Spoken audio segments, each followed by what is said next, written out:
항상 개념이 나는 수학을 그냥 시험 보기만 해서 공부했고 이걸로 사용하는 건 별개의 문제야. 그러니까 우리는 수학을 안 쓰는 사회가 되는 거예요. 그렇게 공부를 많이 해도. 그래서 이제 이런 것이 좀 이제 문제가 있는 거죠, 이 자체가.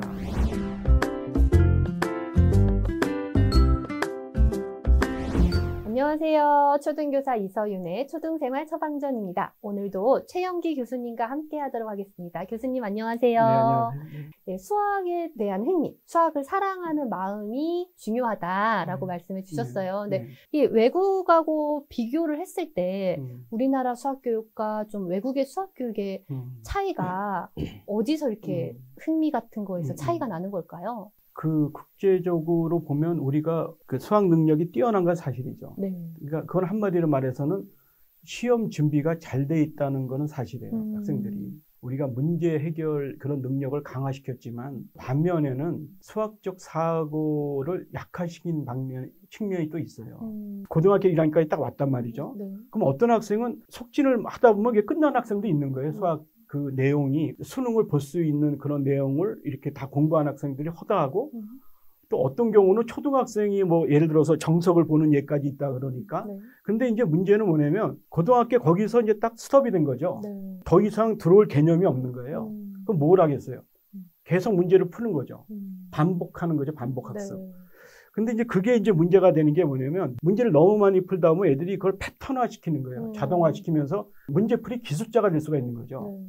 문제가 갖고 있는 본래의 기능을 잃게 되는 수가 있어요. 근데 그거는 우리가 가장 피하고 싶은 거예요. 바람직하지는 않다고 생각이 들어요. 지금 현재. 문제 해결의 근본 목적은 뭐냐면 실생활 문제를 해결하는 거예요. 세상의 문제를 해결하는 거거든요. 그래서 미국에 있는 문제는 실제적으로 모든 교과서가 실제 문제가 나와요. 실제 현상. 다이빙 했을 때 뭐 속도를 잰다든지 입수각을 재면 다 그게 실제 온도에 29.5도로 입수했다. 근데 우리는 시험 문제가 어떻게 나겠어요? 시험 문제 자체가 단답형이고 우리가 거기다 답을 넣어야 하잖아요. 그러니까 모든 것이 시험에 맞도록 이렇게 맞춰져야 돼요. 계산기를 안 쓰다 보니까. 근데 미국 애들은 수업 시간에도 계산기 쓰고 시험도 계산기로 갖고 풀거든요. 그러니까 실생활 문제를 그대로 놓는 거예요. 문제풀이의 본질의 목적은 실생활 문제를 푸는 건데 이게 다 조작된 문제를 푼 거죠. 그러니까 학생들은 수학 문제를 굉장히 많이 풀지만 이게 현상의 문제를 푼다 생각하지 않아요. 시험 문제를 푼다 생각하죠. 항상 개념이 나는 수학을 그냥 시험 보기만 해서 공부했고 이걸로 사용하는 건 별개의 문제야. 그러니까 우리는 수학을 안 쓰는 사회가 되는 거예요. 그렇게 공부를 많이 해도. 그래서 이제 이런 것이 좀 이제 문제가 있는 거죠. 이 자체가. 요것에 요 놈의 한 페이지의 두께가 얼마나 되겠어요? 종이 요 두께가. 얼마나 될까요? 요거를 재고 페이지를 나눠야 되네요. 나누면 이거 재밌겠네요. 그러면은 아이들이 계산기로 같이 해보면서 근데 그렇죠. 나눗셈의 의미가 실생활에 쏙 들어가네요. 그렇죠. 바로 해볼 수 있는 걸 계산기로 그냥 같이 해봐야 되겠어요. 네. 그러면 우리 아이들이 이렇게 수학을 이해하면은 좀 현실에서 또 편한 점들이 있을까요? 수학이 다른 분야보다 미래 사회에 적격한 이유는 뭐냐면 수학은 현상이 없는 분야죠. 네. 이게 형식적인 분야인 거예요. 그러니까 형식적인 분야라는 건 뭐냐면 거기다 내용을 입힐 수가 있는 거죠. 네.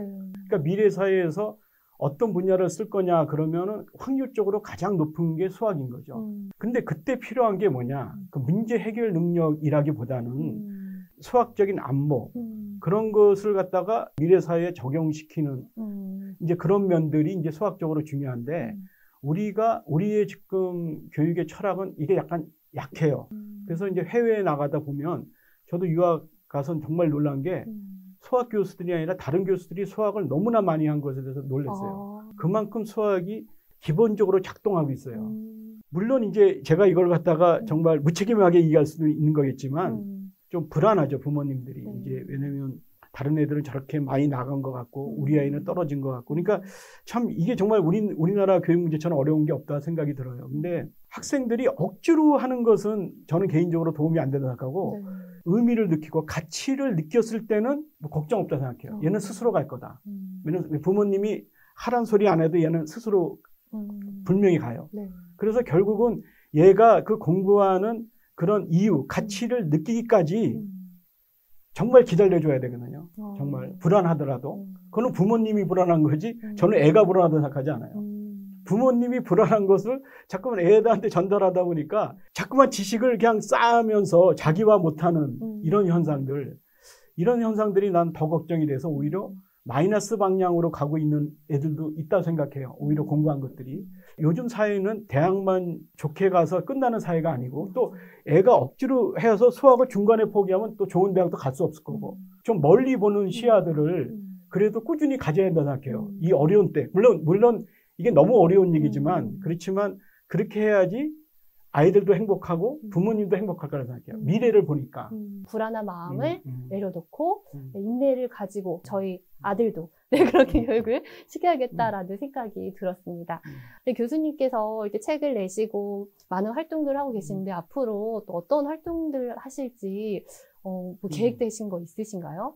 저는 이제 당분간은 조금 학생들이 좀 흥미를 좀 갖게끔 하는 이런 방향을 따라서 조금 책을 좀 기술하고 싶은 거죠. 여기 이제 도형을 했으니까 또 다른 것도 하고 조금 더 낮은 학생들을 위해서 처음에 좋은 잔상을 이렇게 어떻게 하면 남길 수 있을까. 그것이 제가 앞으로 하고 싶은. 수학에 대한 좋은 느낌을 유지할 수 있는 아이들이 읽는 좋은 책을 계속해서 만들어주셨으면 좋겠습니다.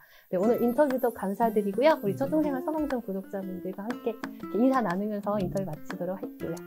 우리 구독자분들 안녕히 계세요. 감사합니다. 감사합니다, 교수님. 감사합니다.